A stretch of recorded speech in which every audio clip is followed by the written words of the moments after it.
Okay. Andito po tayo ngayon sa isang location na hindi ko papangalanan.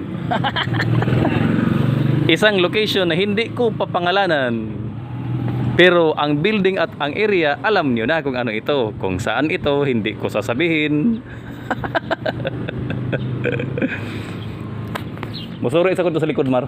Sige. Balik na po ko. Dinhin na po na ko i-off ang kuan. Uy, bagting man. Amuran lingganay. Yan. So, punta tayo sa likod. Exhibition tayo kasi may ano dito. Nang biometric dire? Down. Sige. Okay. Strolling. Canteen area. Dito ako dati nagtrabaho. I mean, dito kami dati kumakain. Oo. Nandun ako ngayon sa likod. So, this is the area. Kung didiretsuhin mo, sarado kasi. So, we will turn left. Left, left, left. Then right. Principal's office. Yan, huwag tayong dumiretso dyan. Turn left ulit. Iwan ko lang kung hindi ba against the light itong camera. Tuloy lang tayo, tuloy. Hanggang sa dumating tayo dito. Dito na ang papunta doon sa room ko.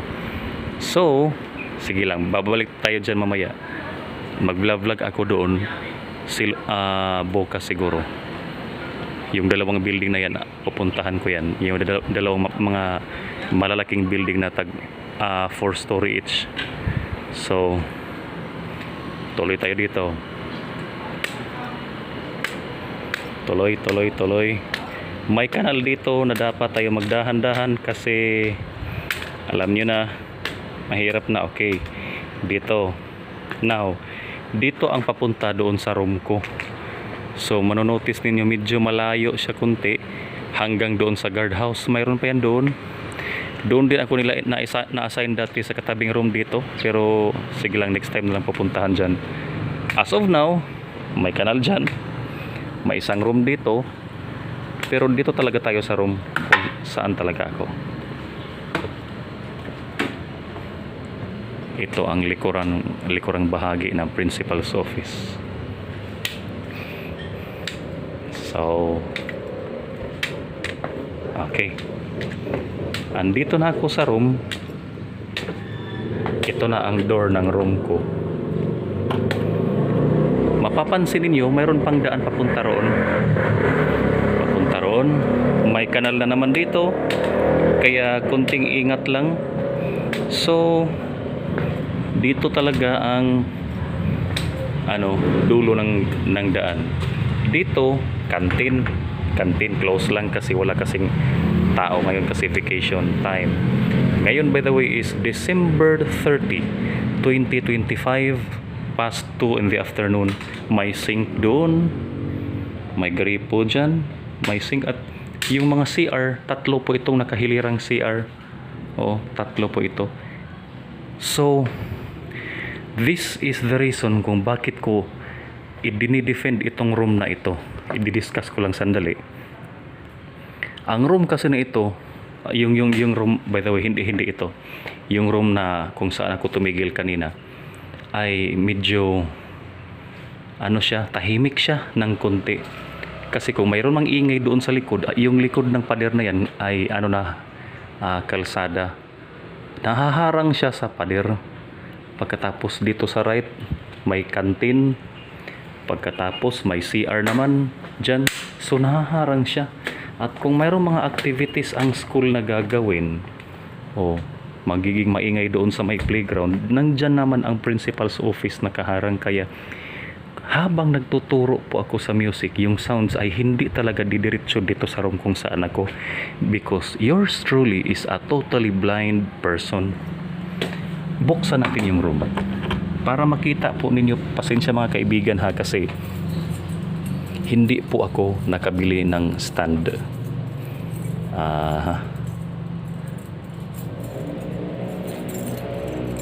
Okay. I will try my best na mabubuksan ko ito. Good. Mayroon pang isang lock dito. Sana mag-cooperate naman ito ngayon. Kasi one hand lang itong ginagamit kong pambukas.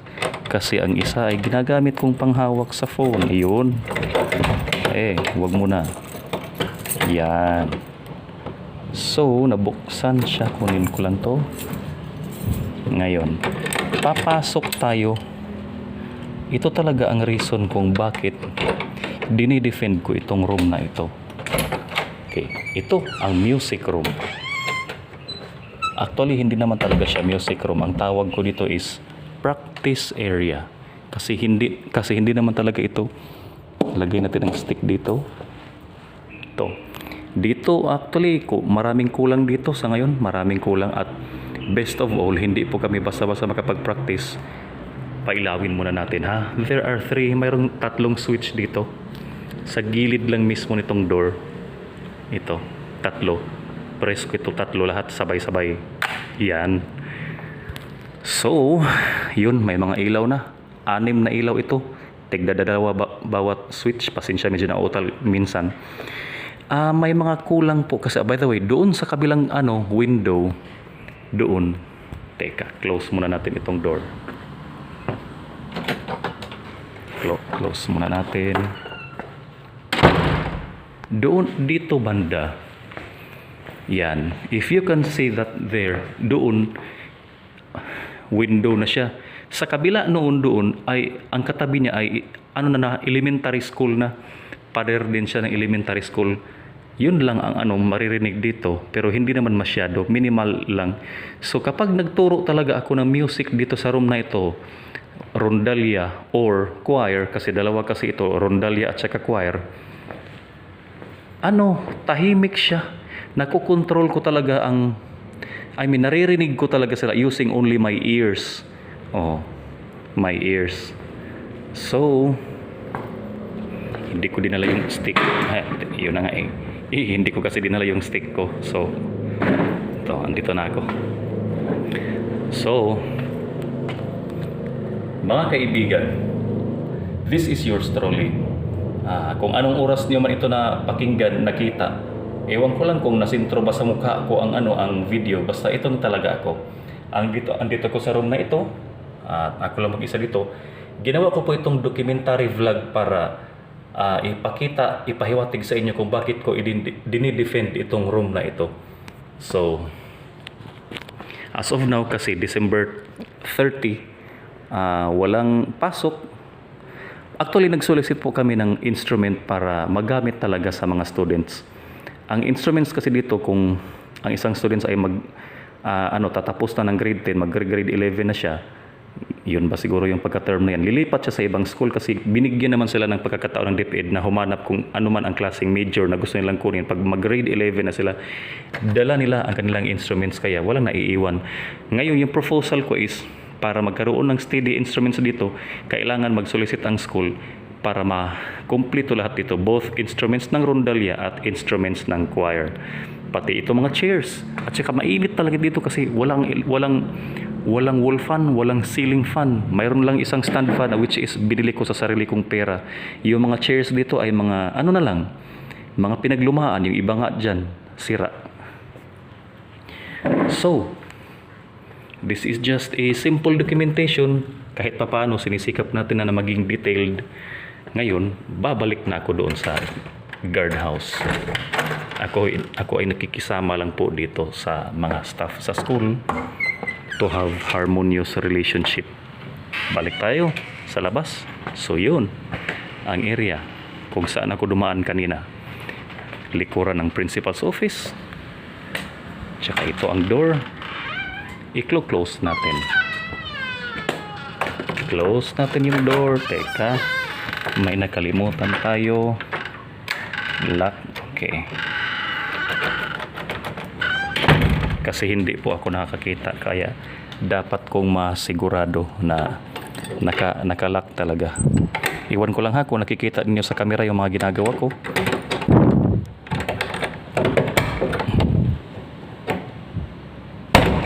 Yan. isang kamay lang kasi ang inaano ko, ginagamit ko. Bukas magkakaroon na naman ako ng ibang vlog patungkol dito. Siguro karugtong nitong vlog na ginagawa ko ngayon. So, sinisiguro ko lang.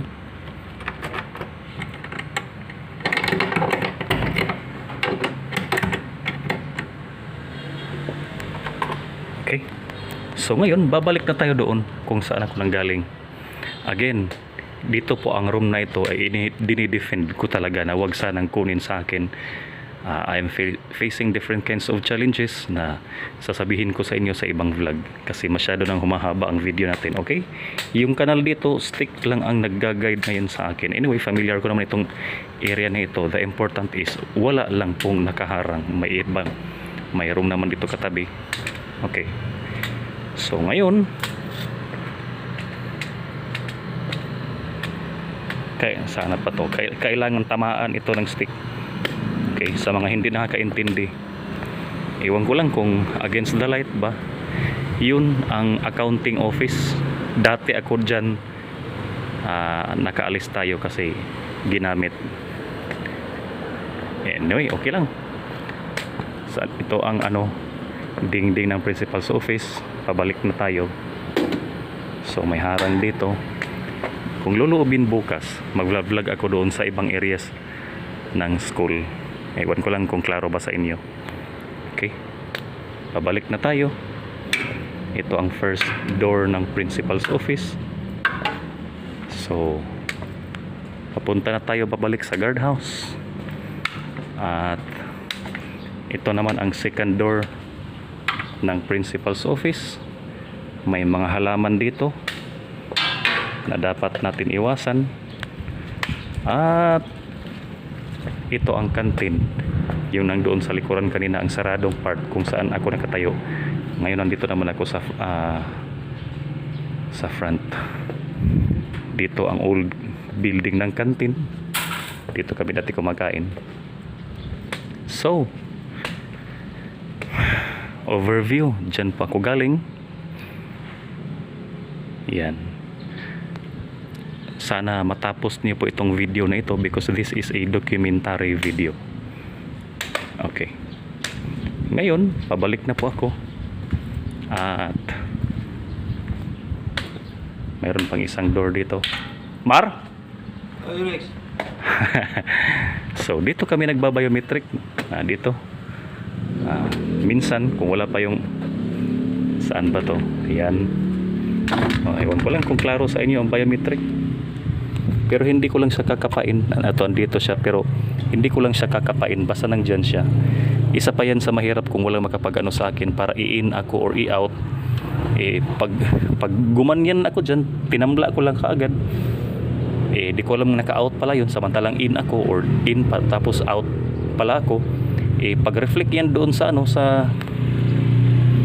sa DTR, mali. So kailangan ulitin. I-rewrite talaga ang DTR in manual.